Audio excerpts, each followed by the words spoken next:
Ваш ребенок стучит ночью зубами? Поздравляю, у него глисты.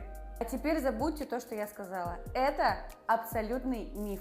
Детский бруксизм, так на медицинском языке называется явление, когда ребенок стучит зубами по ночам. Это вариант нормы. Бруксизм – это чисто неврологическая история, когда жевательные мышцы имеют повышенный тонус и непроизвольно сокращаются под действием центральной нервной системы, которая таким способом переживает весь эмоциональный спектр, который ребенок испытывает в процессе взросления.